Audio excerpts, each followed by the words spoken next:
జామి మండలంలో కూటమి ప్రభుత్వం ఏడాది పాలనలో ప్రతి ఒక్కరికి సంక్షేమ ఫలాలు అందించడమే కాక పెద్ద ఎత్తున అభివృద్ధి కార్యక్రమాలు జరిగాయని ఎమ్మెల్యే కోళ్ల లలితా కుమారి అన్నారు.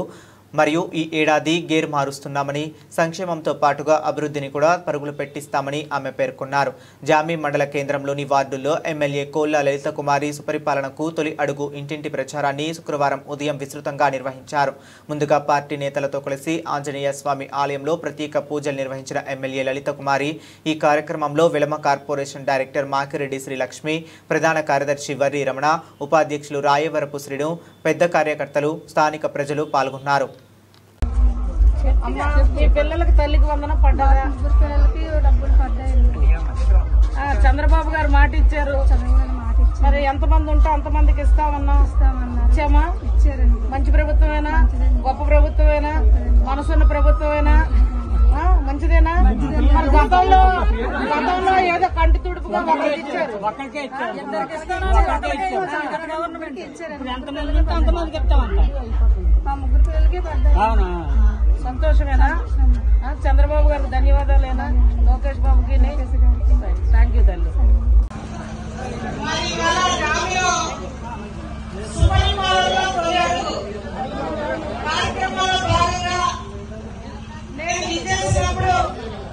మీ అందరి యొక్క సంతోషం, బాధ్యత, పట్టుదల చూస్తే చాలా ముచ్చటేసింది. ఈ లలితమ్మ మీ అందరికీ రుణపడి ఉండాలని తెలుస్తుంది. నమస్కారాలు. మరి ఇలాంటి ఈ పరిపాలనలో పోయాడు సంవత్సరాలు పూర్వం ప్రభుత్వం వచ్చిన తర్వాత మనం ఏ పనులు ప్రజలు చేయగలిగాం, ఇంకా చేయాల్సిన అనేక ఉన్నాయి.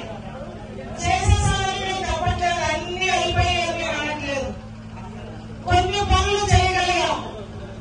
గత ప్రభుత్వం నిర్లక్ష్యమో దురదృష్టమో ఆంధ్రప్రదేశ్ ని 25 సంవత్సరాలు వెనక్కి అభివృద్ధిలో నెట్టింది. అందుకని రాష్ట్ర ప్రజలంతా కూడా పార్టీలకు అతీతంగా కూటమి ప్రభుత్వం రావాలని 5 కోట్ల మంది ప్రభుత్వ అధికారులు, ఉపాధ్యాయులు, ప్రజలు, మహిళలు, నాన్నలు, అమ్మలు, మా తమ్ముళ్ళు, యువత పెద్ద ఎత్తున కూటమిని ఆదరించారు. మన అదే దశగా సంవత్సర కాలంలోకి వచ్చాం. ఇవాళ ఏదైతే చంద్రబాబు గారు గత ఎన్నికలప్పుడు ఇచ్చిన హామీలో పెన్షన్ ఒకేసారి 4,000 పెంచి 3,000 పెన్షన్ ఇస్తామని మాట ఇచ్చారు. అదే దశగా నెలలోపే 4,000 పెంచి పెన్షన్ ఇచ్చామా లేదా అని ఒక్కసారి ఆలోచించాలి. అదేవిధంగా ఉచిత మహిళలకు గ్యాస్ ఇస్తామని మాట ఇచ్చాం. సబ్సిడీ రూపంలో వాళ్ళు ఉచిత మహిళలకు దీపం పథకం ద్వారా గ్యాస్ కూడా సంవత్సరానికి 3 ఉచిత ఇసుక ఇవ్వగలిగాం. కార్మికులకు పని కల్పించగలిగాం. డ్వాక్రా సంఘాలు బలోపేతం చేశాం. పెట్టుబడి నిధి, స్త్రీ నిధి, మహిళా డ్వాక్రా సంఘాలకి ఆర్థికంగా డబ్బులు ఇవ్వగలిగాం. సంఘాలను బలోపేతం చేశాం. మరి అదేవిధంగా గత సంవత్సరం రైతుల తాలూకా ధాన్యం డబ్బులు విడిచిపెడితే ఎలక్షన్లు గెలిచిన వెంటనే కొన్ని వందల కోట్ల రూపాయల పేమెంట్లన్నీ చేసామా లేదా ఇవాళ ఆలోచించాలి. ఈనాటి మనం అందరం రెడీ. బకాయిలు తీశారు. ఏ శాఖ ముట్టుకున్నా గత ప్రభుత్వం అన్ని బకాయిలే. డబ్బులు లేకుండా అప్పుల్లో ఉంచి మన చేతికి ఇవాళ రాష్ట్రాన్ని మీ అభిమానంతో తీసుకోవడం జరిగింది. మరి అలాగే ఈ సంవత్సరంలో పెన్షన్ 4,000, 15,000, 6,000 ఇస్తున్నాం. మహిళలకు గ్యాస్ ఇస్తున్నాం. మరి అదేవిధంగా తల్లికి వందనం. ప్రభుత్వ ప్రైవేట్ పాఠశాలలో చదువుతున్న చిన్నారులందరికీ కూడా 15,000 రూపాయలు ఇస్తామన్నా.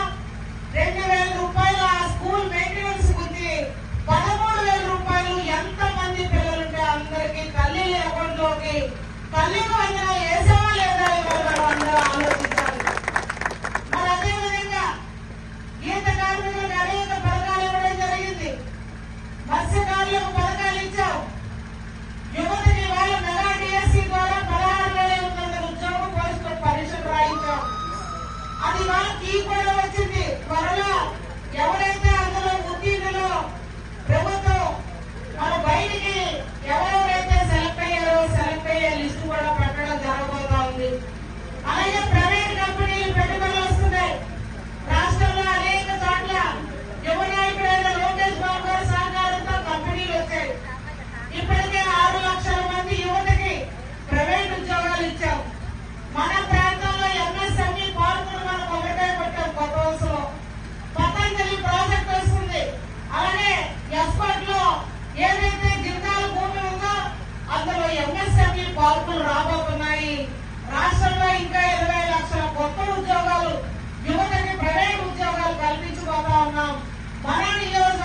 కూడా కొన్ని వేల మందికి ఉద్యోగ ఉపాధి అవకాశాలు యువత కల్పించబోతా ఉన్నామని చెప్పి నేను మీ అందరికీ తెలియజేస్తా ఉన్నాను. మరి ఇవే కాదు, ఇంకా మేము మంచినీళ్ళు ఇంటింటికి పడాలి ఇవ్వాలి. అలాగే రైతులు అన్నదాత 20,000 రూపాయలు 3 విడతలుగా అకౌంట్లో డబ్బులు వేయాలి. అదేవిధంగా మహిళలకు ఉచిత బస్సులు ఇవ్వాలి. అలాగే ఇంటి ఖర్చుల కోసం ప్రతి మహిళకి 18 ఏళ్ల నుంచి 59 ఏళ్ల మహిళలకు 1,500 రూపాయలు ఇవ్వాలి. ఈ పథకాలన్నీ కూడా 4 ఏళ్లలో మేము పూర్తి చేస్తాం.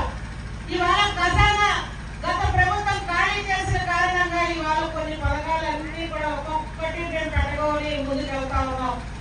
ఏదైతే మన దొడ్లో నేను కమ్యూనిటీ భవనానికి నిధుల కోసం మాటిచ్చానో తప్పకుండా ఈ